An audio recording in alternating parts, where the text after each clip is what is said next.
Is divorce ruining your holidays? Are you drowning in a pool of Kleenex because you're sitting on the couch alone? Thinking back to when you were happily coupled and the holiday season was so magical and perfect? Do you have a love-hate relationship with those Hallmark and Lifetime movies? Does part of you want to throw something at the television because you're wishing you felt happy like everyone else? I mean, it's everywhere, right? The holiday season just seems to start earlier and earlier every year. And I think this year it started even before Halloween. Like, what is that about? So, I mean, we all know it's a marketing ploy to get us in the mood for the holidays and to spend money.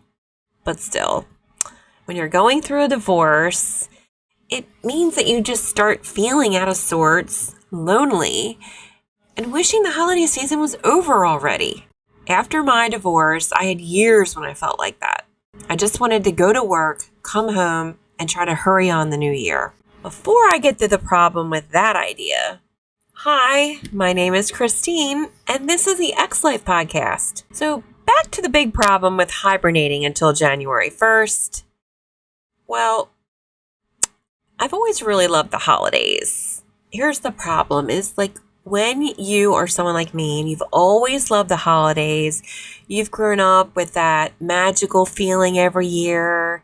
It's really the only time of year where everything just feels warm and loving and cozy and bright and cheery. I mean, there's holiday specials on that you've probably been watching like I have since you were a little kid, like all those cartoons like Frosty and Rudolph and The Year Without a Santa Claus and The Grinch. Like all those are so just nostalgic. And when you have those nostalgic memories, you grow up through the years watching those same shows. And every year you just get that warm feeling back. And it does remind you of your childhood and those family moments. Any of the, gifts that you may have received that, something you really wanted and you got for Christmas. I mean, I know with my family, you did not get a lot during the year, but Christmas was a big deal. So it made it even more special. And so I get it. It can be hard to break old traditions and try to make new ones.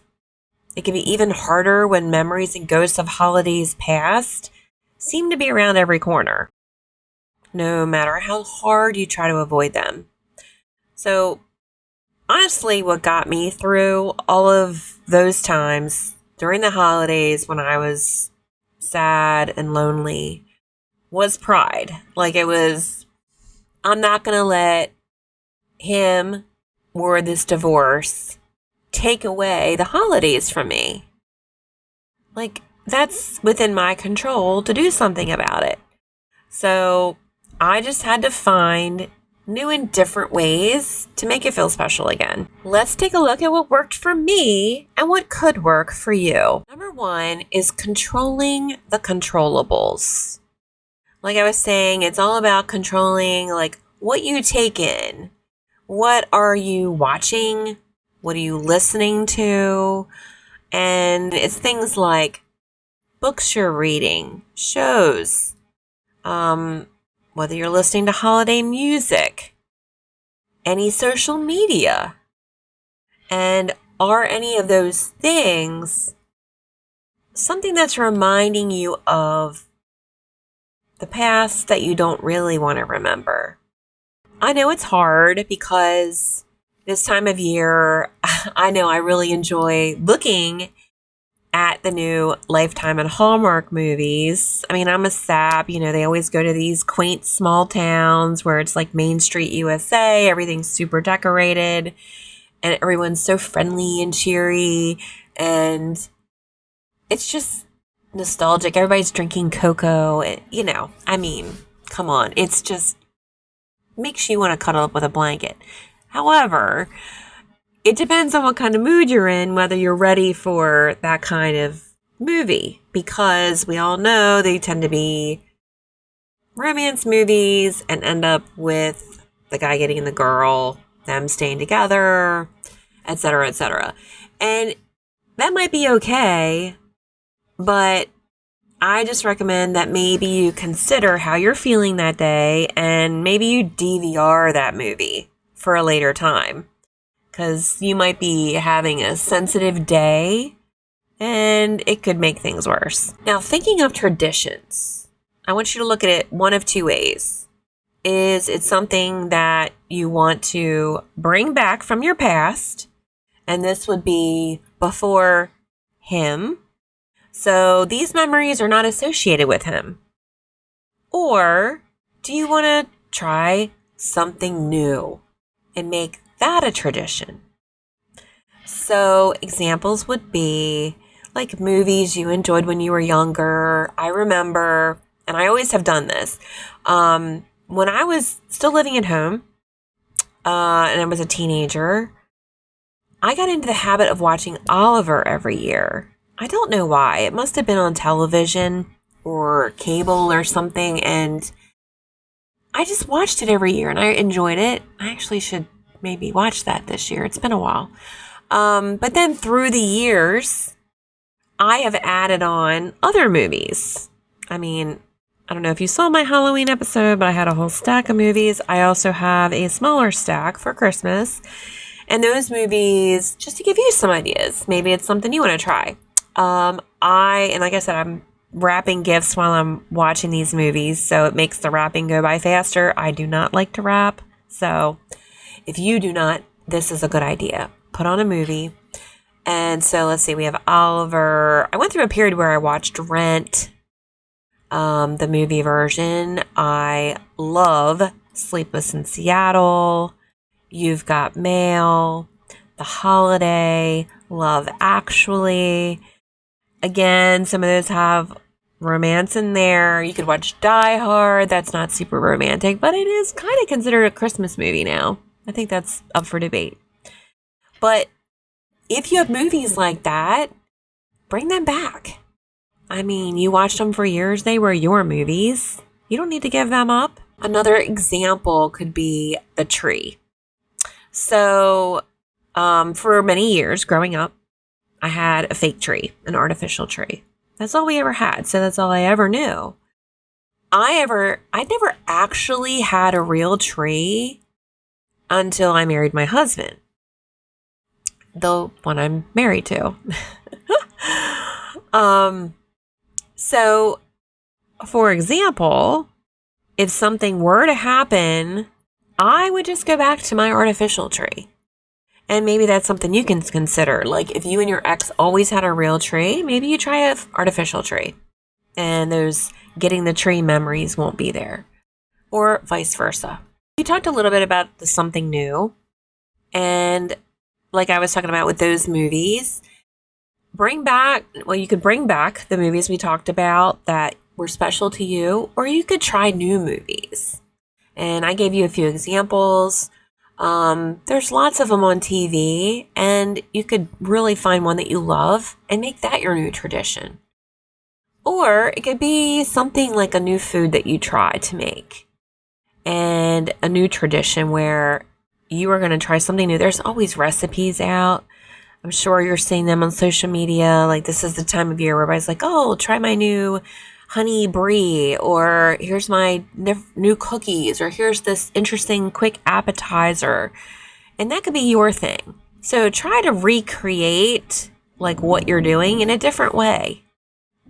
And don't just do the same old things that could bring back sad memories for you, or memories that are going to cause you to go down down a hole. We don't want that.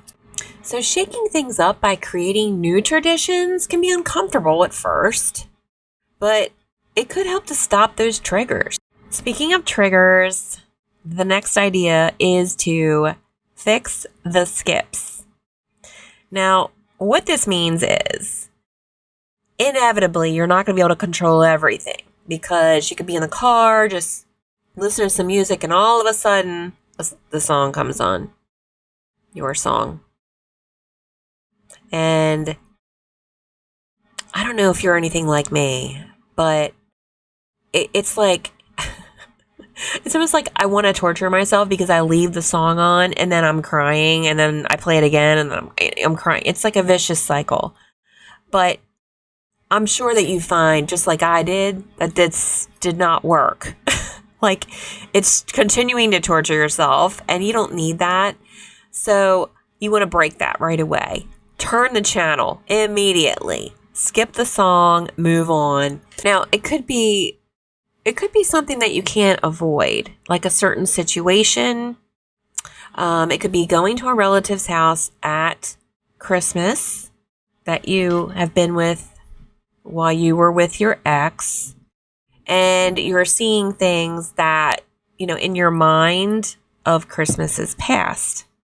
So you could try a couple of things. One is, and this works, my son is doing this right now. He has a rubber band on his wrist, and he snaps it every time he goes to do this bad habit that he's trying to break. And he said it works. So that could work for you, where even though you're in an environment you can control, if you start thinking in the way that you are and going down a hole and getting sad, snap that rubber band and see if it doesn't snap you out of it. Because you definitely want to just change the record player. You want to change the song that's skipping in your head and get you to move on to something else. And say it's a room you're in, like, get up and leave the room. Go somewhere else. Go to the bathroom. Give yourself a minute. Now, say you're at home and something comes up. Like you're decorating and you pull out an old ornament or something like that. Or just something crosses your mind. A memory. So the other way you can battle this is just taking action. Movement. Getting up, maybe throwing on a good song, a happy song, one of your favorite songs, and dancing around for a minute. Maybe it's, you know what, I'm going to go clean something because that'll keep my mind busy. You could do both. Put music on and clean. But Tony Robbins has this saying, change your body, change your state. What that means is, if you get up and move your body, you will instantly change how you're feeling. I'll give you an example. He did this New Year thing, like program, a few years ago, maybe during COVID. And I remember, you're sitting there and there's all these speakers talking, and at the time it was on Zoom. And, you're sitting there, and I'm sure you've been to certain events like this where all of a sudden they're like, okay, get up, let's move our body. And it energizes you. It changes your state. So you go from being bored and falling asleep maybe to being more energetic, happy, alive. And that's what you need to do. Change your body, change your state. The other thing you could do is just go out for a walk. Bundle up. I know it's cold this time of year, but bundle up. Go out for 5-10 minutes. Take a walk. Take your dog. Or maybe just snuggle with him on the couch. My dog is medicine for me. So if you have a dog or a cat, something you can snuggle with, that's another idea. Last but not least, stay busy. I know. So think of different things you can do. One of the years that I was single, and I was single for a long time, but one of the ways I kept busy was I went to a Friendsgiving. And it was great because it wasn't just a bunch of couples. There was couples and there were singles. And the one year, I think it was just all girls. So try something like that. That would be new, and it gets you out and you have a good time. Another idea is to get together with your friends, go out to dinner, have a night out. Maybe like my friend and I next week are doing like a lunch shopping day. Do something like that just to get yourself out of the house. You've got to keep busy so you don't just sit around and think of the negative, sad feelings that you are entitled to feel. But keeping busy will help you to also make good memories as well. Now, on a more practical note, you could stay busy by getting ready for the new year. This is the time of year that I like to file away papers from the year. I have this place that I put all the papers that come in from the mail. statements and so forth, even memorabilia that I collect. I just like to file it all away, declutter, and get organized. Like, I also, by this point, have a planner for the next year. So you could start filling that in. And the one thing I like about my planner is it asks you, like, what are your dreams for the next year? What do you want to do? And that would be a good headspace right now, because it gives you something to look forward to for the new year. And you're prepared for the new year. So come January 1st, when you have to go back to work, you like feel, okay, I'm ready. And I don't have to find time to plan for the new year, because once the new year hits and you're back in your regularly scheduled program, it's hard to find that time. So take advantage. What if all this sounds great, but you are just in that pit of despair? The only thing you can do, and I really mean this, is to give yourself grace. You're entitled to feel the way you feel. And it's okay. And if need be, give yourself a day or maybe even a weekend to kind of feel all the feelings, do all the things. Bury yourself in ice cream, but then set like a time frame where, okay, I'm going to do it for today, and then tomorrow, new day. I'm going to try something different. Or, okay, I'm going to give myself the weekend. Monday, I'm on the ground hitting it hard. I'm going to, work out that day. I'm going to do all these things. And remember that you've already been through that hard decision. And you were strong enough to get here. So don't let the holidays take you out. You got this. Think about how far you've come and give yourself a pat on the back. I mean, I had mentioned this. I went through like my whole podcast on should I stay or should I go? It's one of my first ones. That decision in and of itself is so difficult that for you to have made that and to be here, girl, way to go. The other thing too is to remember that even though the holidays tend to put a little sparkle on everything, make everything look great, there is a reason you're here. Like, not everything was all sunshine and roses with your ex. So remember that too. There is a reason that he is your ex. So we don't want to go back down the rabbit hole of just remembering all the good. The reality is that it didn't work out, and that is okay. I really hope that you're feeling a little bit better and try out some of these ideas, because just like magic, the holidays are going to be over before you know it. And do you really want to look back and think, darn, I really didn't even enjoy the holidays. I wasted all my time moping around. Probably not, right? Have a wonderful holiday season, and stay tuned for part 2 in this series coming up.